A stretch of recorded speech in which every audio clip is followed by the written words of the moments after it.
ఓం ఓం శ్రీ గురుభ్యో నమః.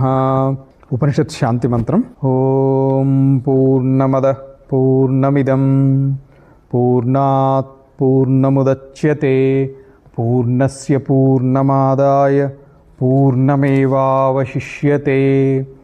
ఓం శాంతి శాంతి శాంతి. 8 మంత్రాలు చెప్పేసిన తర్వాత 8వ మంత్రం తర్వాత 9వ మంత్రానికి అవతారిక చెప్పే ముందు భగవత్పాదులు వారి భాష్యంలో చెప్పినటువంటిది ఏది? అసూర్యానామతే ఇత్యాదిన అవిద్వన్నిందా ద్వారేణ ఆత్మనో యాథాత్మ్యం సపర్యగాత్ ఇతి ఏతత్ అంతైః మంత్రైః ఉపదిష్టం. దీంతో ఆరంభించి ఏం చెప్తున్నారు అనేటువంటిది సాధారణంగా పైన చూస్తే ఇంతవరకు చెప్పినటువంటి మంత్రాలనే సమ్మరైజేషన్ లాగా అనిపిస్తుంది అది. కానీ నిజంగా ఇక్కడ ఆనందగిరి టీకాతోటి క్రోడీకరించి చూస్తే కైలాసాశ్రమ ప్రచురణ గ్రంథాలు ఆనందగిరి టీకాకు సంబంధించినటువంటివి ఉపనిషత్తులకు సంబంధించి ఒక ముఖ్యమైనటువంటి అంశం ఏంటంటే ఉపనిషత్తులు గురుముఖత గురు సామీప్యంలో ఆచార్యుడి నుంచి నేర్చుకోవాల్సినటువంటి విద్య. ఈ నేర్చుకోవడం కూడా ఎలా నేర్చుకోవాలి? షడ్లింగపూర్వకంగా నేర్చుకోవాలి. షడ్లింగపూర్వకంగా అన్నప్పుడు ఏంటండి ఆ షడ్లింగాలని డౌట్ వస్తుంది. ముందుగా లింగము అంటే చిహ్నం అనేది సాధారణ అర్థం.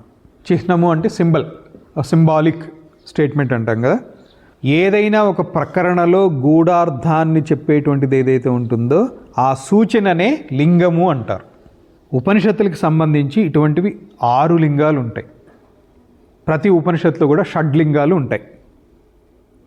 ఇప్పుడు మన ప్రస్తుత అంశము ఈశావాస్య ఉపనిషత్తు కాబట్టి ఈశావాస్య ఉపనిషత్తులో షడ్లింగములు ఏ విధంగా ఉన్నాయి ఒకసారి పరిశీలించుదాం.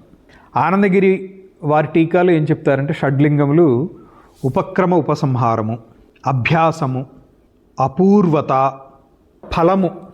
ఫలము తర్వాత అర్థవాదము, 6వది ఉపపత్తి. ఈ 6టిని షడ్లింగములు అంటారు. ఉపక్రమ ఉపసంహారము, అభ్యాసము, అపూర్వత, ఫలము, అర్థవాదము, ఉపపత్తి.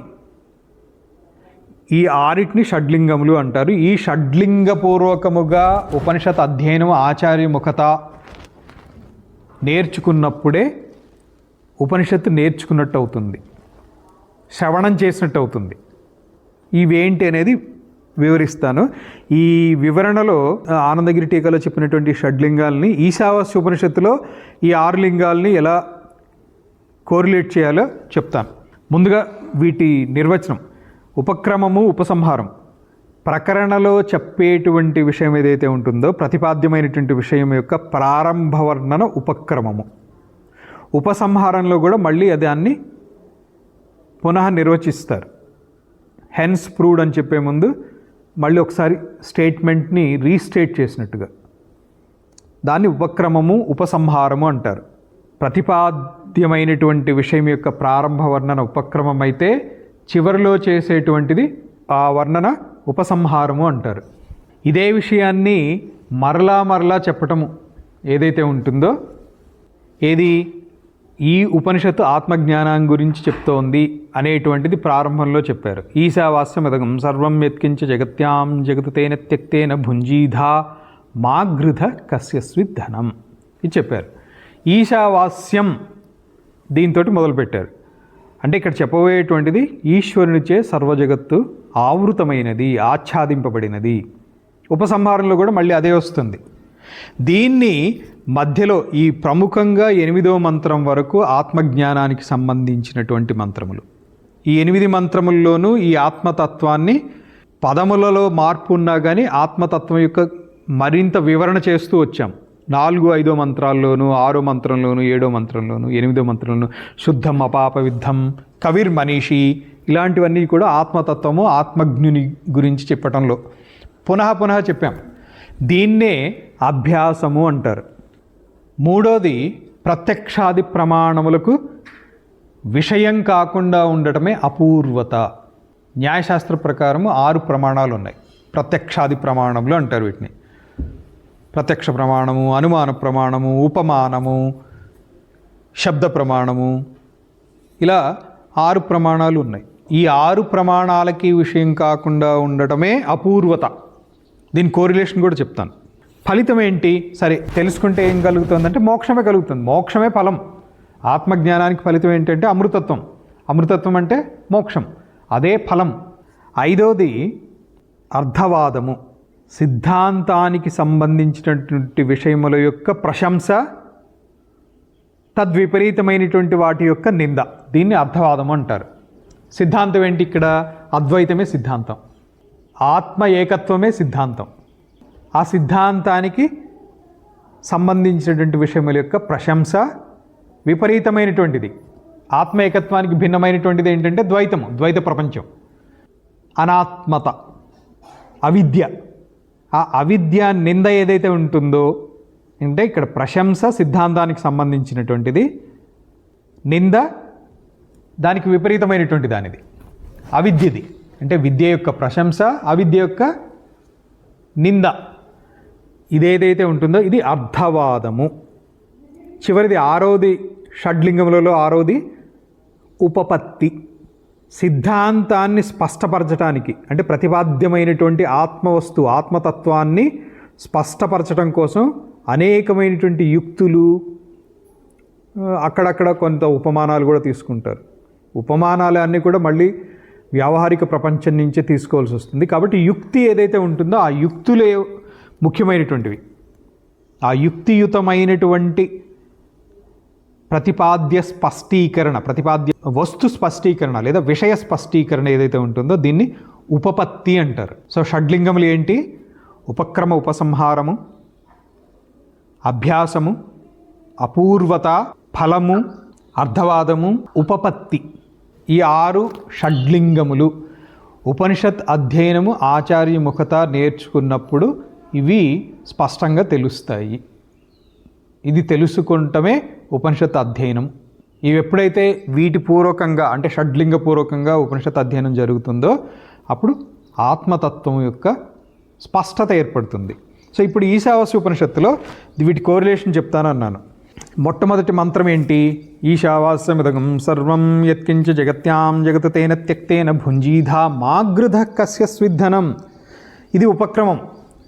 ఈశావాస్యమిదగం సర్వం ఇక్కడి నుంచి మొదలుపెట్టింది. సో ఇది ఉపక్రమం. మరి ఉపసంహారం కూడా ఉండాలి కదా. ఉపసంహారం ఎక్కడొచ్చింది అని అంటే జ్ఞానానికి సంబంధించినటువంటి మంత్రములు 8వ మంత్రం వరకే.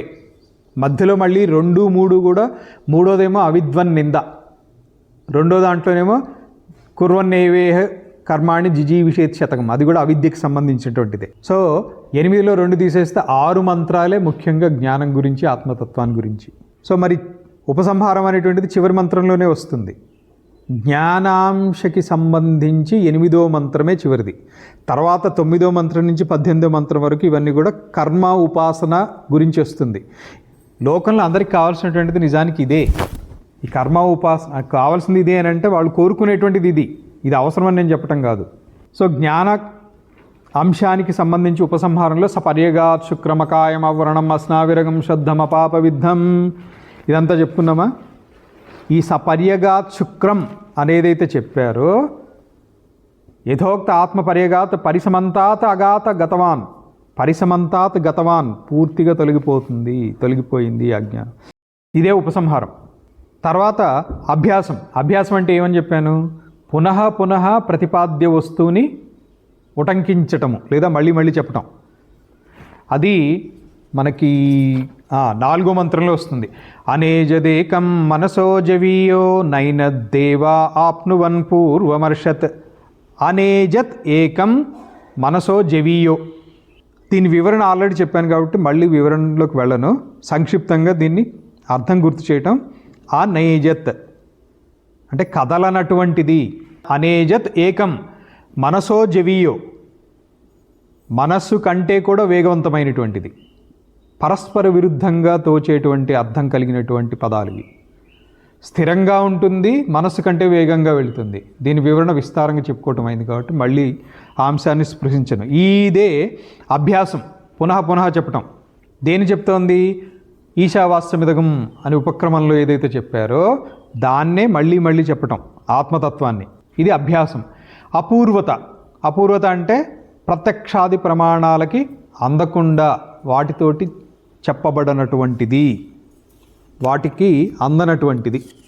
ఆత్మ అనేటువంటిది ప్రమాణ గోచరమయ్యేటువంటి విషయం కాదు. ఈ ప్రమాణాలకు విషయమే కాదు అసలు. అది అనుభవపూర్వకంగా తెలుసుకోవాల్సినటువంటిది ఆత్మ. ఈ అపూర్వత అనేటువంటిది అనేజదేకం మనసో జవీయో నైనద్దేవా ఆప్నువన్ పూర్వమర్షత్ నా ఏనత్ ఏవా ఆప్నువన్ పూర్వమర్షత్ నా ఏనత్ దేవా. దేవతలు కూడా అందుకోలేనటువంటిది. ఇది అపూర్వత.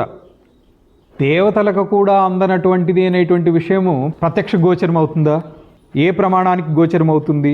అనుభవం ద్వారా తెలుసుకోవాల్సినటువంటిది మాత్రమే. కాబట్టి ఇక్కడ అపూర్వత. మరి ఫలము, ఆత్మజ్ఞానం అన్నారు, ఈశావాస్యమిదగం సర్వం అన్నారు, ఆత్మ ఏకత్వం అన్నారు, అద్వితీయత్వం అన్నారు, శుద్ధం అన్నారు, అపాప విద్ధం అన్నారు, ఇవన్నీ చెప్పారు. ఇవన్నీ తెలుసుకుంటే నాకేం ఒదుగుతుంది, ఏం ఒదుగుతుంది అనేటువంటిది మీకు 7వ మంత్రంలో చెప్పబడింది. తత్రకో మోహ కాశోక ఏకత్వం అనుపశ్యత. ఏకత్వ దర్శనం కలిగిన తర్వాత ఇంకా మోహం ఎక్కడ, శోకం ఎక్కడ? దీన్ని ఏమంటారు? ఫలము అంటారు.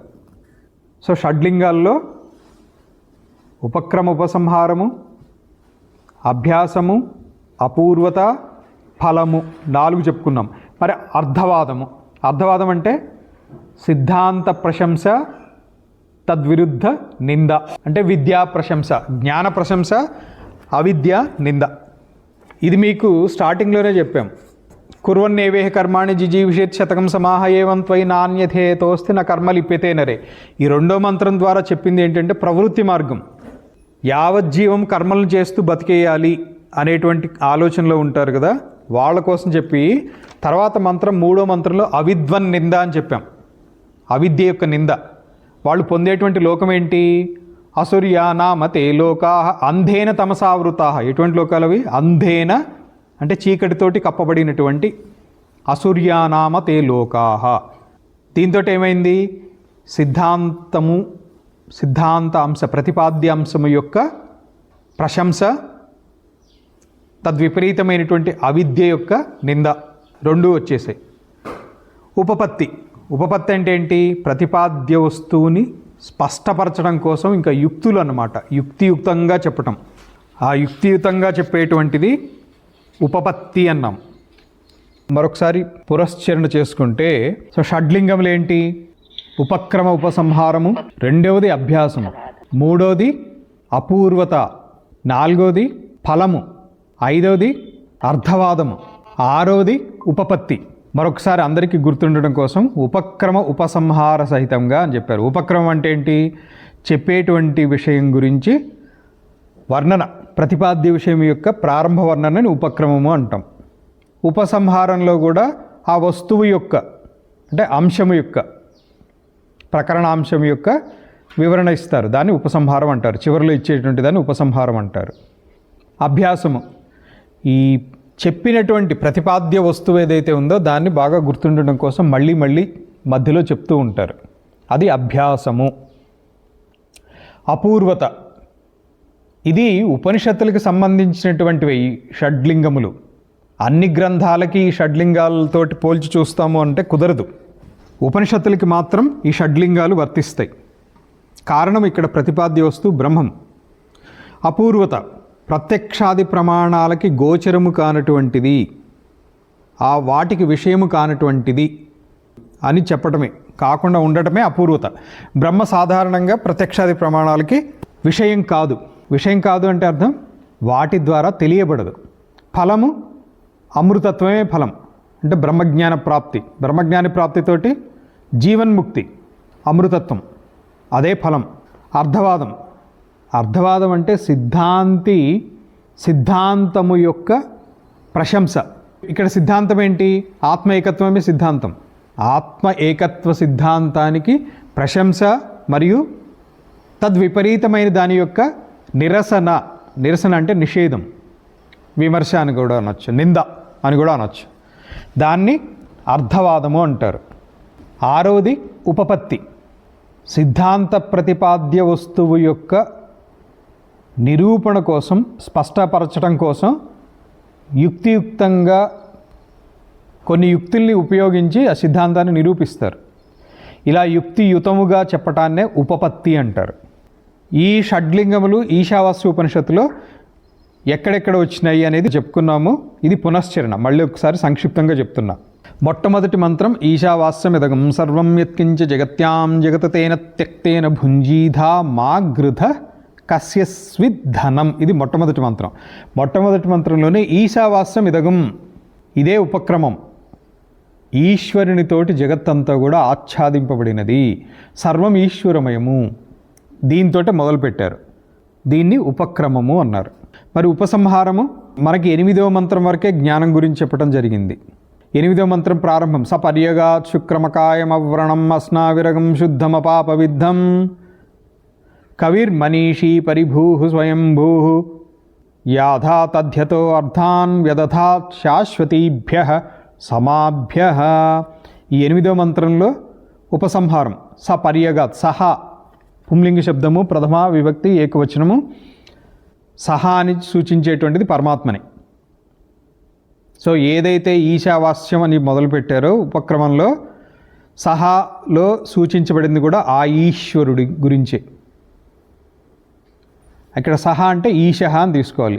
ఈశః పర్యగాత్ శుక్రం అకాయం అంటే ఈశుని యొక్క విశేషణములు ఇవన్నీ. ఇది ఉపసంహారం. తర్వాత 4వ మంత్రంలోకి వచ్చేటప్పటికీ అనేజదేకం మనసో జవీయో నైనద్దేవా ఆప్నువన్ పూర్వమర్షత్. అనేజదేకం ఇది ఈశ్వరుని యొక్క మళ్ళీ పునర్వివరణ, విశేషణములని వర్ణించటం ద్వారా ప్రతిపాద్య అంశము బ్రహ్మతత్వం గురించి మళ్ళీ ఒకసారి వివరించటం. అనేజత్ కదలనటువంటిది, స్థిరమైనటువంటిది, ఇలాంటి విశేషణముల ద్వారా ఆ ఈశ్వరుని యొక్క తత్వాన్ని పునః మళ్ళీ వివరించడం అన్నమాట. ఇంతేకాకుండా 5వ మంత్రంలో తదేజతి తన్నైజతి తద్దూరే తద్వంతికే తదంతరస్య సర్వస్య తదు సర్వస్య ఆస్య బాహ్యతః. తదంతరస్య సర్వస్య, తత్ అంతరస్య సర్వస్య, అన్ని జీవుల యొక్క అంతరాళములోను, తత్ ఉ సర్వస్య అస్య బాహ్యతః, అన్నిటికీ కూడా బయటను. ఈ వివరణ కూడా అభ్యాసం కిందకే వస్తుంది. ఇదంతా ఆ ఈశ్వరుని యొక్క తత్వాన్ని మళ్ళీ చెప్పటం అన్నమాట. ఇదంతా ఈ సిద్ధాంతాన్ని మళ్ళీ చెప్పటమే అభ్యాసము. అపూర్వత, ప్రత్యక్షాది ప్రమాణాలకు లొంగనటువంటిది, విషయము కానటువంటిది. నైనద్దేవా ఆప్నువన్ పూర్వమర్షత్. 4వ మంత్రంలో మొదటి లైన్ 2వ భాగం. అనేజదేకం మనసో జవీయో నైనద్దేవా ఆప్నువన్ పూర్వమర్షత్. అర్షత్ అంటే గతం, దేవతల కంటే కూడా ముందుగా వెళ్ళి కూర్చున్నటువంటిది అని చెప్పడం అన్నమాట. దీన్ని ఏ ప్రమాణంతో నిరూపించడానికి సాధ్యం కాదు. కాబట్టి ప్రత్యక్షాది ప్రమాణములకు ఆత్మవస్తు అనేటువంటిది విషయము కాదు. ఇది అపూర్వత. ఫలితం ఏంటి? సరే, ఆత్మజ్ఞానం అర్థమైంది, అనుభవంలోకి తెచ్చుకోగలిగితే ఉత్తమ ఫలితం. కాకపోయినా శ్రవణజన్య జ్ఞానం కలిగినా కూడా 7వ మంత్రంలో చెప్తారు యస్మిన్ సర్వాణి భూతాని ఆత్మైవా భూద్విజానతః. ఫలం తర్వాత లైన్లో వస్తుంది. తత్ర కో మోహః కశోకః ఏకత్వమనుపశ్యతః. అంతటా బ్రహ్మమయంగా చూసేటువంటి వాడికి మోహము కానీ శోకము కానీ ఎందుకు కలుగుతుంది అంటే కలగదు అని చెప్పడం, ప్రశ్నించినట్లుగా అక్కడ సిద్ధాంతాన్ని చెప్పదలుచుకున్నటువంటి అంశాన్ని. అది నిజానికి ప్రశ్న కాదు, ప్రశ్న రూపంలో ఉన్నటువంటి సమాధానం అది. తర్వాత అర్థవాదం. అసూర్యా నామ తే లోకాః అంధేన తమసావృతాః. ఎక్కడొచ్చింది ఇది? 3వ మంత్రంలో.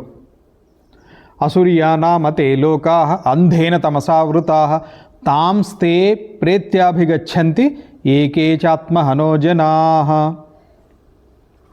అంధలోకములలోకి ప్రవేశిస్తారు అని ఏదైతే చెప్పారో ఇది అవిద్యానింద. ప్రశంస ఏంటి మరి? ప్రశంస ఆల్రెడీ చెప్పడం జరిగింది. విద్యా ప్రశంస ఏది? మోహము శోకము రాదు ఇలాంటి ఫలితం చెప్పడం ద్వారా విద్యా ప్రశంస జరిగింది. అవిద్వన్ నింద 3వ మంత్రంలో, అదే విపరీతమైనటువంటి దానికి నింద. దీన్ని అర్ధవాదము అని చెప్పారు. అసూర్యానామతే లోకాః అంధేన తమసావృతాః తాంస్తే ప్రత్యాభిగచ్చంతి ఏకేచ ఆత్మహనో జనాః. ఆత్మహనులు, ఆత్మహత్య చేసుకున్నటువంటి వాళ్ళు, ఆత్మని విస్మరించినటువంటి వాళ్ళందరూ ఆత్మహంతకులు అని చెప్పడం ద్వారా అవిద్వన్ నింద, అవిద్వాంసుల యొక్క నింద. ఉపపత్తి అంటే యుక్తిని జోడించి సిద్ధాంతాన్ని బలపరచడం. ఇది 4వ మంత్రంలోనే వచ్చింది.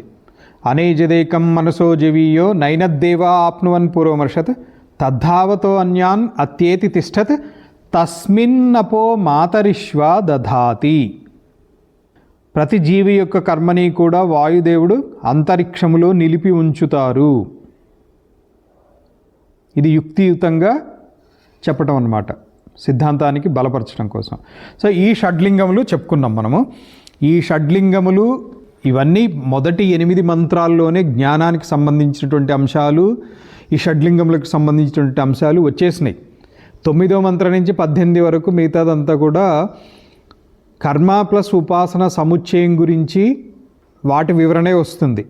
అంటే ఈ జ్ఞాన నిష్ట యందు కుదురుకున్నటువంటి వాళ్ళకి సరే ఇది చేసుకోండి, ఇది చేస్తే ఇలాంటి ఫలితం ఉంటుంది అని చెప్తాం కదా, అలాంటిది. సో ఈ విధంగా షడ్లింగపూర్వకముగా ఉపనిషత్తుని అధ్యయనం చేసినప్పుడే దాని యొక్క ఆత్మతత్వం అనేటువంటిది మనకి బోధపడుతుంది. ఈరోజు ఆపేద్దాము. రేపటి నుంచి 9 నుంచి 18 వరకు ఏవైతే ఉన్నాయో వాటిని చెప్పుకుందాం. ఓం తత్సత్. శాంతి మంత్రం. ఓం పూర్ణమద పూర్ణమిదం పూర్ణాత్ పూర్ణముదచ్యతే పూర్ణస్య పూర్ణమాదాయ పూర్ణమేవావశిష్యతే. ఓం శాంతి శాంతి శాంతి.